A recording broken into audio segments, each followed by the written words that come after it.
ईश्वर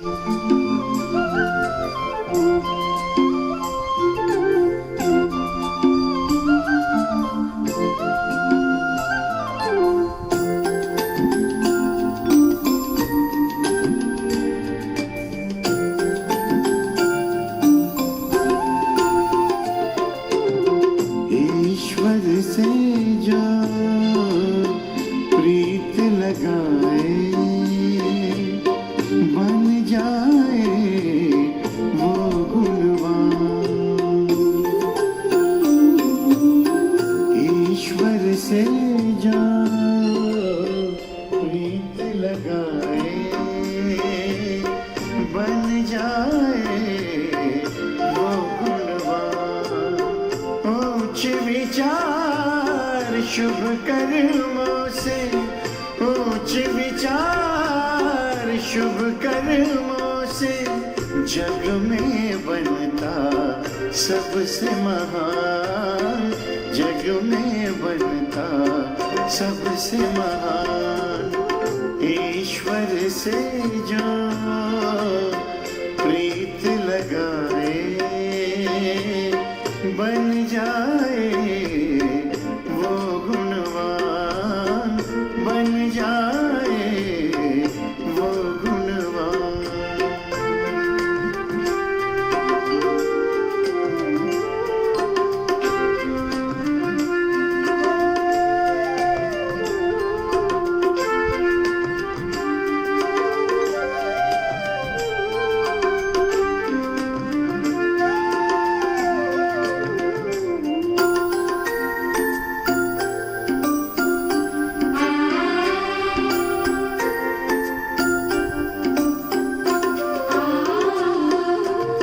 शीतल दृष्टि नम्र जीवन से सबको वो सुख देता है।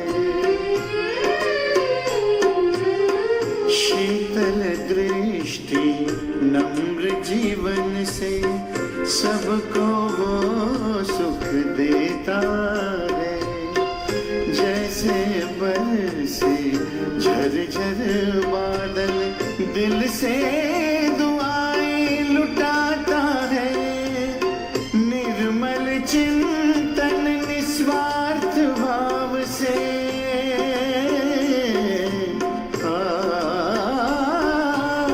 निर्मल चिंतन निस्वार्थ भाव से सुंदर रचता अपना जहान, सुंदर रचता अपना जहान।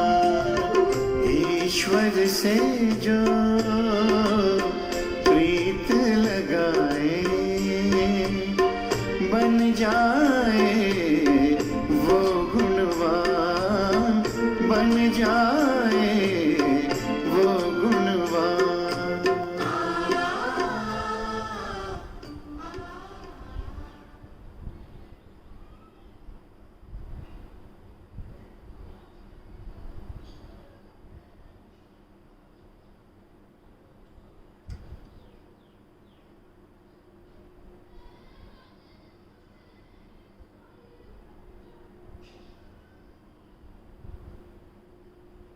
ओम शांति। आज 23 जुलाई 2020 के सतगुरुवार के बाप दादा के मधुर महावाक्य सुनेंगे। आज बाबा बच्चों को खुशी को बढ़ाने की विभिन्न युक्तियां बता रहे हैं। क्यों बच्चों की खुशी गायब हो जाती है? कारण है देह अभिमान का आना, या फिर किसी बात में शंका होना। जब संशय आता है तब बुद्धि हलचल में आ जाती है, खुशी गायब कर देती है। या फिर व्यर्थ संकल्प चलते हैं, नेगेटिव संकल्प चलते हैं, या किसी के प्रति अनुमान लगाते हैं, तब खुशी गायब होती है। परंतु बाबा कहते हैं बच्चों को संगम युग पर भगवान के साथ रहते हुए सदा खुश रहना चाहिए। खुशी उन बच्चों को निरंतर रहेगी जो बाबा की याद में निरंतर रहते हैं, जो सच्चे दिल से जिस्मानी व रूहानी खिदमत में लगे रहते हैं, जिन बच्चों का खान पान बहुत सुंदर है, सात्विक है,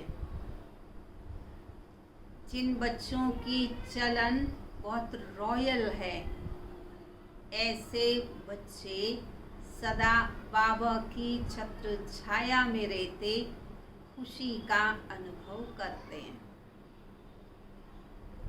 बाबा कहते ऐसे बच्चे ही फिर अमर लोक में ऊंच पद पाते हैं। और यदि हम चाहते हैं कि अमर लोक में ऊंच पद मिले, तो उसके लिए एक तो पवित्र जरूर बनना होगा, दूसरी बात दैवी गुणों की धारणा करनी होगी, और तीसरी बात अपना चार्ट निरंतर देखना है। जो अपनी चेकिंग करते हैं तो वह परिवर्तन भी ला पाते हैं। तब वे बच्चे अपने स्व परिवर्तन के आधार से विश्व का परिवर्तन करने की भी निमित्त बनते हैं, तब अमर लोक में ऊंच पद पा लेते हैं। इसलिए बच्चों को खुश भी रहना है और बहुत ऊंच पद पाने का पुरुषार्थ करना है। संगम युग का टाइम मिला है हमें डायमंड बनने के लिए। तो डायमंड बनने के लिए बुद्धि में एक चमकता हुआ सितारा में आत्मा और दूसरा मेरा पिता परमात्मा चमकता हुआ दिव्य सितारा, एक बाबा दूसरा मैं, तीसरा ना कोई। तब ऐसे बच्चे संगम युग पर सदा मस्त रहते हैं और भविष्य उनका बहुत सुंदर रहता है। तो सुनेंगे बाबा के महावाक्यों को। मीठे बच्चे, ये तुम्हारा जीवन बहुत बहुत अमूल्य है, क्योंकि तुम श्रीमत पर विश्व की सेवा करते हो। इस हेल को, इस नर्क को हेवन अर्थात स्वर्ग बना देते हो। प्रश्न है, खुशी गायब होने का कारण तथा उसका निवारण क्या है? खुशी गायब होती है देह अभिमान के कारण, या दिल में कोई शंका पैदा होती है तो भी खुशी गुम हो जाती है। इसलिए बाबा राय देते हैं, जब भी कोई शंका उत्पन्न हो तो तुरंत बाबा से पूछो। देही अभिमानी रहने का अभ्यास करो तो सदैव खुश रहेंगे।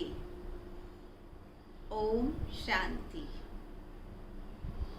ऊंच से ऊंच भगवान और फिर भगवानों वाच्य बच्चों के आगे। मैं तुमको ऊंच से ऊंच बनाता हूँ, तो तुम बच्चों को कितनी खुशी होनी चाहिए। समझते भी हो कि बाबा हमको सारे विश्व का मालिक बनाते हैं। मनुष्य कहते हैं परमपिता परमात्मा ऊंचे से ऊंचा है। बाप खुद कहते हैं मैं तो विश्व का मालिक बनता नहीं हूँ, बच्चों को बनाता हूँ। भगवान वाचे मुझे मनुष्य कहते ऊंच से ऊंच, और भगवान कहता है कि मेरे बच्चे वो ऊंच से ऊंच हैं। सिद्ध कर बताते हैं। पुरुषार्थ भी ड्रामा अनुसार कराते हैं, कल तो पहले मुआफिक। बाप समझाते रहते हैं, कुछ भी बात न समझो तो बाबा से पूछो। मनुष्यों को तो कुछ भी पता नहीं है, दुनिया क्या है, वैकुंठ क्या है। भले कितने भी कोई नवाब मुगल आदि होकर गए हैं, भले अमेरिका में कितने भी पैसे वाले भी हैं, परंतु लक्ष्मी नारायण जैसे तो कोई हो ना सके। वह तो व्हाइट हाउस आदि बनाते हैं, परंतु वहाँ तो रतन जड़ित गोल्डन हाउस बनाते हैं। लक्ष्मी नारायण जैसे सुंदर पवित्र तो कोई हो ही नहीं सकते, और वहाँ के जो महल और साधन हैं, वहाँ जैसे वैभव तो यहाँ पर हो नहीं सकते। उसको कहा जाता है सुख धाम। तुम्हारा ही हीरो हीरोइन का पार्ट है, तुम डायमंड बनते हो। गोल्डन एज थी, अब है आयरन एज। बाप कहते तुम कितने भाग्यशाली हो। भगवान खुद बैठ समझाते हैं तो तुमको कितना खुश रहना चाहिए। तुम्हारी ये पढ़ाई है ही नई दुनिया के लिए।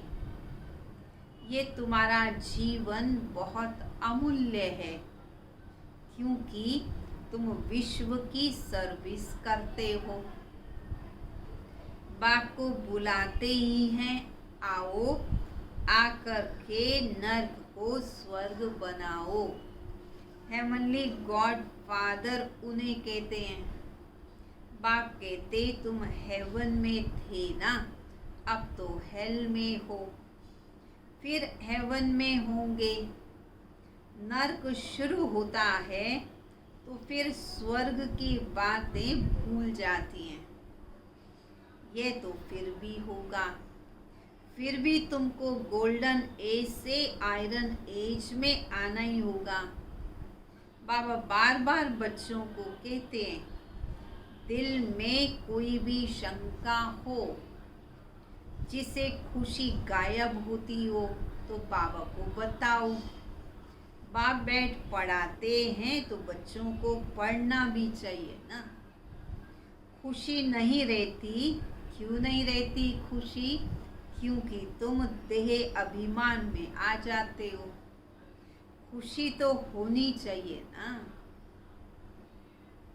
बाप तो सिर्फ ब्रह्मांड का मालिक है, तुम तो ब्रह्मांड के भी मालिक बनते हो और पूरे विश्व के भी मालिक बनते हो। भले बाप को क्रिएटर कहते हैं, परंतु ऐसे नहीं कोई प्रलय हो जाती है और फिर नई दुनिया रचते हैं, नहीं। बाप कहते मैं सिर्फ पुरानी को नया बनाता हूँ, पुरानी दुनिया विनाश कराता हूँ, तुमको नई दुनिया का मालिक बनाता हूँ। मैं कुछ करता नहीं हूँ। ये भी ड्रामा में नूंद है। पति दुनिया में मुझे बुलाते हैं, पारसनाथ बनाता हूँ, तो बच्चे खुद पारसपुरी में आ जाते हैं। वहाँ तो मुझे कोई बुलाते ही नहीं। जब बच्चे खुद पारसपुरी में पहुँच जाते हैं, तब तो बाबा को बुलाते ही नहीं। कभी बुलाते हो क्या कि बाबा आओ? पारसपुरी में आकर थोड़ी विजिट तो कर लो। ऐसे तो कभी पारसपुरी में पहुंचकर बाबा को याद नहीं करते हैं, बुलाते ही नहीं हैं। गायन भी है, क्या गायन है? दुख में सिमरण सब करे, सुख में करे न कोई। जब सतयुग में सुख में थे तब तो बाबा को याद नहीं करते थे। बाबा कहते पति दुनिया में याद करते हो, सुख में तो कोई करता ही नहीं है, ना याद करते ना बुलाते हैं। सिर्फ द्वापर में मंदिर बनाकर उसमें मुझे रख देते हैं। पत्थर का नहीं तो हीरे का लिंग बनाकर रख देते हैं पूजा करने के लिए। कितनी वंडरफुल बातें हैं। अच्छी तरह से कान खोल के सुननी चाहिए ताकि कान भी पवित्र हो जाए। प्योरिटी है फर्स्ट। कहते हैं शेरनी का दूध सोने के बर्तन में ठहर सकता है। क्या अर्थ है इसका? कि जो पवित्र ज्ञान है वो पवित्र बुद्धि में ही ठहर सकता है। इसमें पवित्रता होगी तो धारणा होगी। बाप कहते काम महाशत्रु है, इस पर विजय पानी है। तुम्हारा ये अंतिम जन्म है, ये भी तुम जानते हो। ये वही महाभारत लड़ाई का समय है। कल्प कल्प जैसे विनाश हुआ है हूबहू अब भी होगा ड्रामानुसार। तुम बच्चों को स्वर्ग में फिर से अपने महल बनाने हैं जैसे कल्प पहले बनाए थे। स्वर्ग को कहते हैं पैराडाइज। पुराणों से पैराडाइज अक्षर निकला है। कहते हैं मानसरोवर में परियां रहती थी, उसमें कोई डुबका लगाए तो परी बन जाए। तो कौन से सरोवर की बात है? ये है ज्ञान मान सरोवर।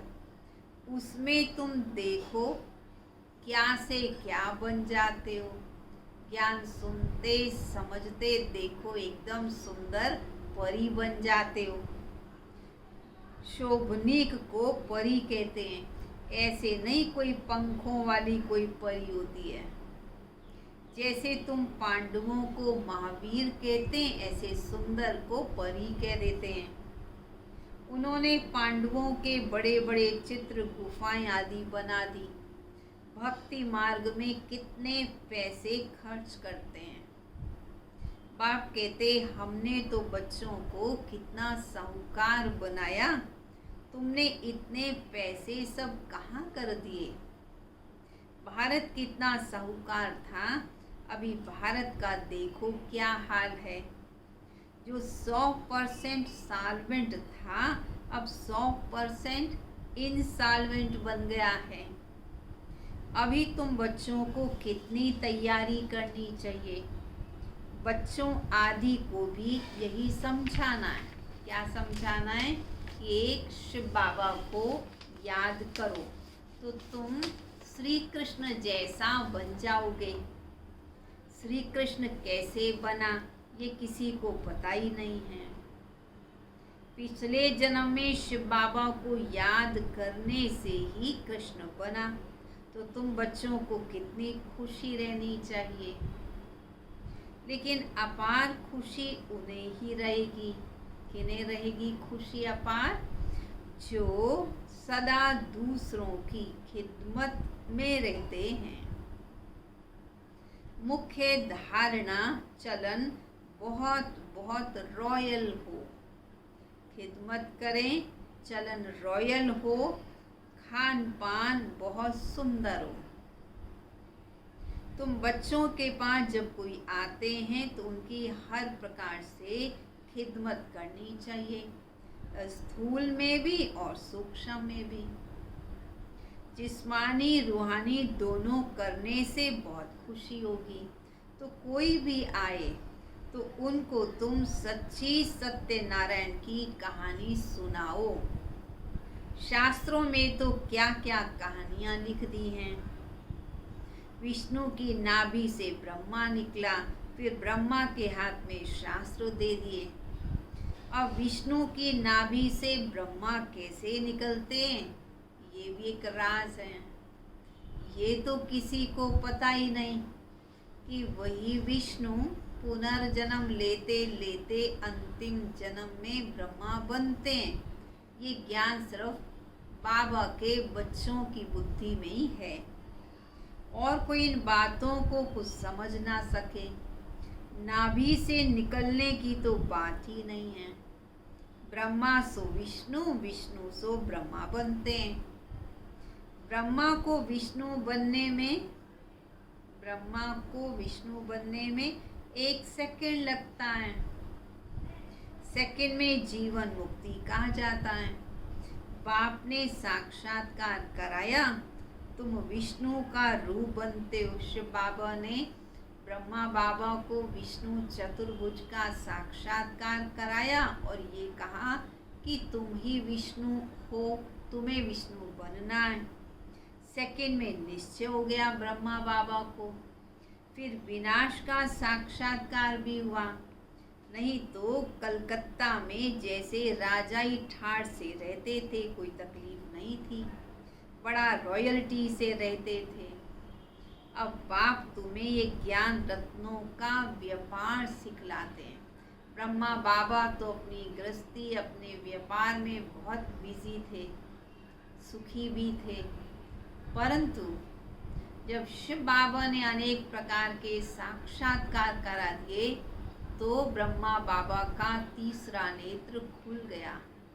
तब बाबा को लगा कि इस दुनिया के धन दौलत का मैं क्या करूँगा, ये तो गदाई है, ये कोई राजाई नहीं है, मुझे तो राजाई चाहिए, मुझे तो विष्णु चतुर्भुज बनना है।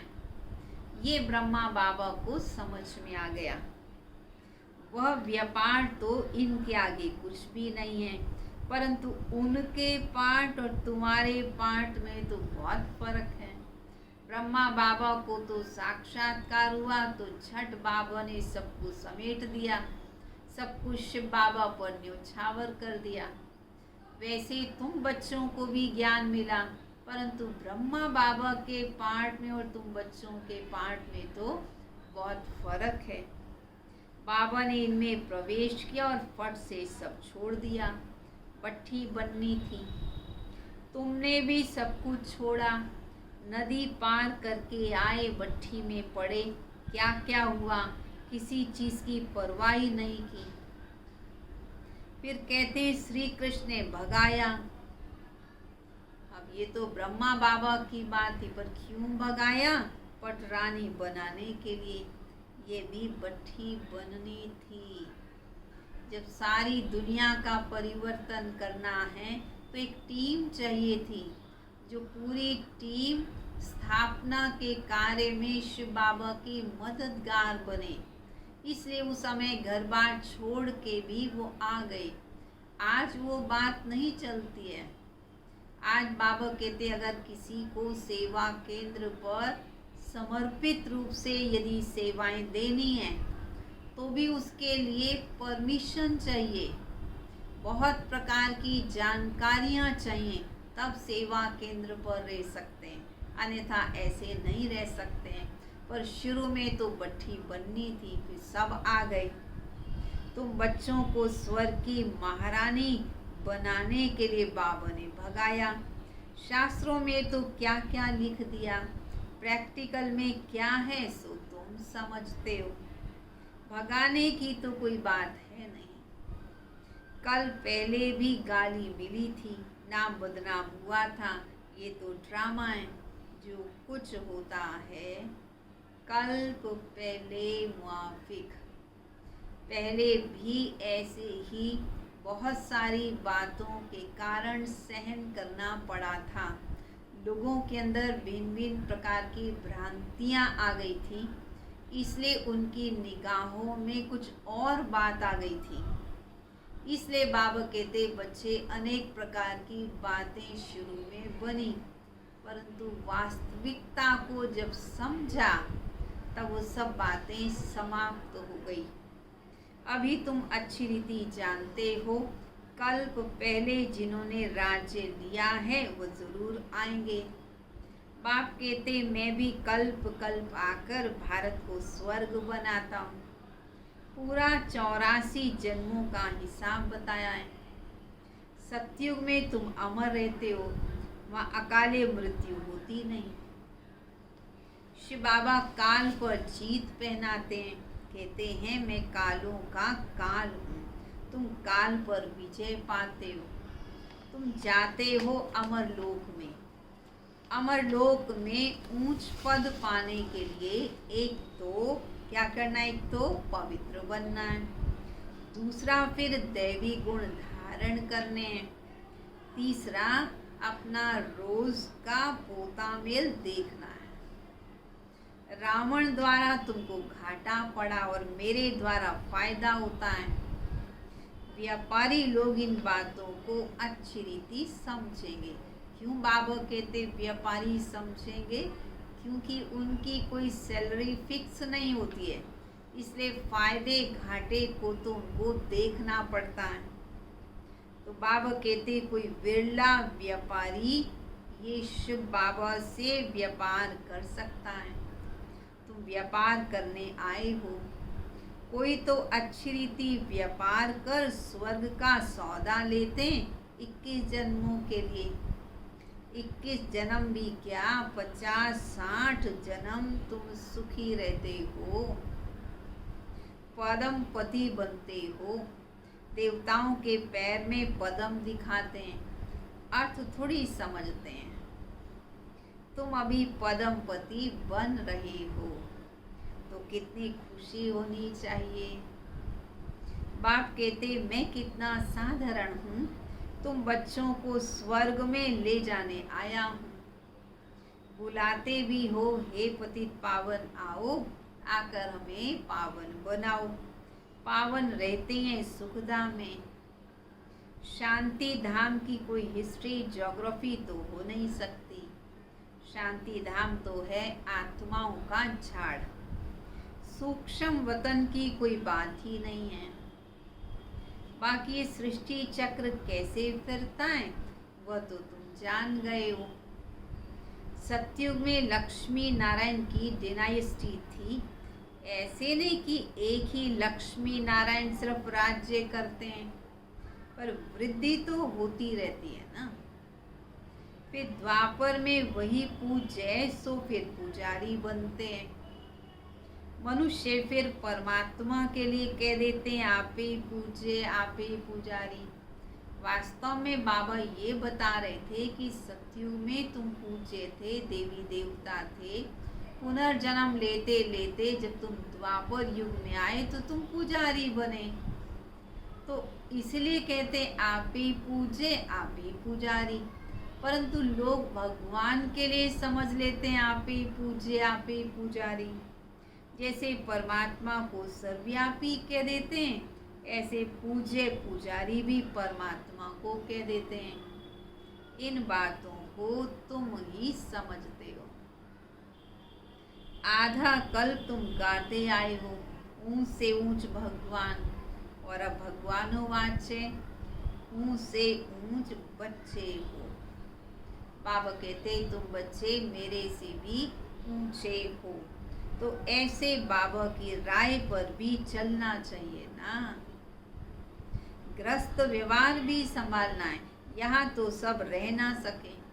ऐसा नहीं कि ग्रस्त व्यवहार को छोड़ के सब सेवा केंद्र पे आके बैठ सकते, नहीं।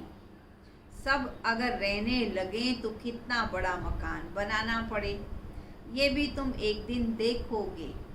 नीचे से ऊपर तक कितनी बड़ी क्यू लग जाएगी दर्शन करने के लिए। कोई को दर्शन नहीं होता तो गाली देने लग पड़ते हैं। समझते महात्मा जी के दर्शन करें। अभी बाप तो है बच्चों का, बच्चों को ही पढ़ाते हैं। तुम जिसको रास्ता बताते हो, कोई तो अच्छी रीति चल पड़ते हैं रास्ते पर, कोई धारणा कर नहीं सकते हैं। कोई तो अच्छी तरह पुरुषार्थ करने लगते हैं और किसी की धारणा नहीं होती है। कितने जो सुनते भी रहते हैं, फिर बाहर में जाते हैं तो या वहाँ के वहाँ ही रह जाते हैं, वहाँ का चिंतन ही चलता रहता, वह खुशी नहीं रहती, पढ़ाई नहीं है, योग नहीं है। बाबा कितना समझाते हैं, बच्चे अपना चार्ट रखो, नहीं तो बहुत पछताना पड़ेगा। हम बाबा को कितना याद करते हैं, चार्ट देखना चाहिए। भारत के प्राचीन योग की बहुत महिमा है। तो बाप समझाते, कोई भी बात अगर न समझ में आए तो बाबा से पूछो।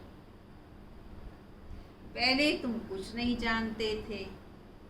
बाबा कहते हैं यह है कांटों का जंगल का महाशत्रु है। ये अक्षर खुद गीता के हैं। गीता पढ़ते थे परंतु समझते थोड़ी थे। बाबा ने सारी आयु गीता पढ़ी, समझते थे गीता का महत्व बहुत अच्छा है। भक्ति मार्ग में गीता का कितना मान है। गीता बड़ी भी होती है, छोटी भी होती है। कृष्ण आदि देवताओं के वही चित्र पैसे के भी मिल जाते हैं। उन्हीं चित्रों के फिर कितने बड़े बड़े मंदिर बनाते हैं। तो बाबा समझाते, तुमको तो विजय माला का दाना बनना है।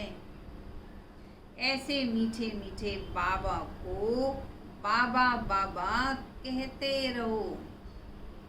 समझते भी हैं कि बाबा में स्वर की राजा ही देते हैं।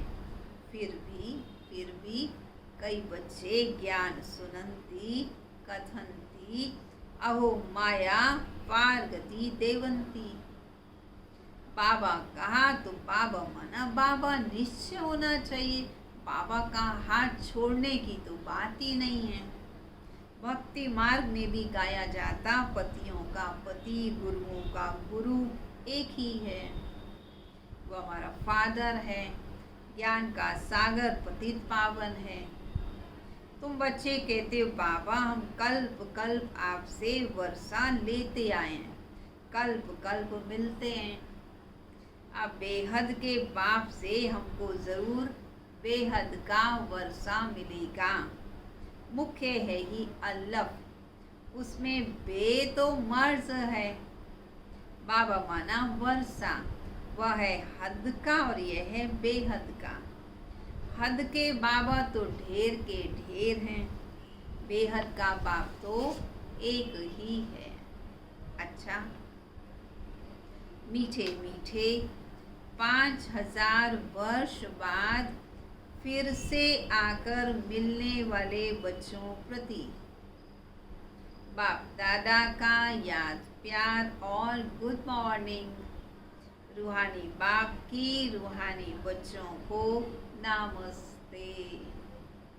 रूहानी बच्चों की रूहानी बाप दादा को नमस्ते नमस्ते नमस्ते। धारणा के लिए मुख्य सार, स्थूल सूक्ष्म खिदमत कर अपार खुशी का अनुभव करना और कराना है। चलन और खान पान में बहुत रॉयल्टी रखनी है।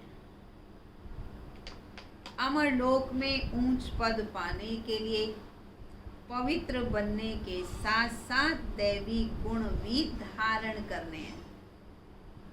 अपना पोता मेल देखना है कि हम बाबा को कितना याद करते हैं।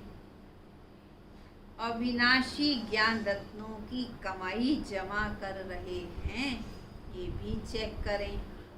कान हमारे पवित्र बने हैं जिसमें धारणा भी हो सके। वरदान, माया के खेल को साक्षी होकर देखने वाले सदा निर्भय माया जीत भव। समय प्रति समय जैसे आप बच्चों की स्टेज आगे बढ़ती जा रही है, ऐसे माया का वाण नहीं होना चाहिए। जितने अच्छे पुरुषार्थी बन गए हैं, परिपक्व अवस्था के समीप आ रहे हैं, तो माया का वार नहीं होना चाहिए। माया नमस्कार करने आए, वार करने नहीं। यदि माया आ भी जाए तो उसे खेल समझकर देखो। ऐसे अनुभव हो जैसे साक्षी होकर हद का ड्रामा देखते हैं। माया का कैसे भी विकराल रूप हो, आप उसे खिलौना और खेल समझकर देखोगे तो बहुत मज़ा आएगा। फिर उसे डरेंगे या घबराएंगे नहीं। जो बच्चे सदा खिलाड़ी बनकर साक्षी हो माया का खेल देखते हैं, वो सदा निर्भय व माया जीत बन जाते हैं। स्लोगन: ऐसा स्नेह का सागर बनो जो क्रोध समीप भी न आ सके। इतना स्नेह का सागर बन जाएं जो क्रोध हमारे नज़दीक भी न आ सके। अच्छा, ओम शांति। चलेंगे हम सभी प्यारे बाप दादा को वो स्वीकार कराने।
ले जा संदेशी बदन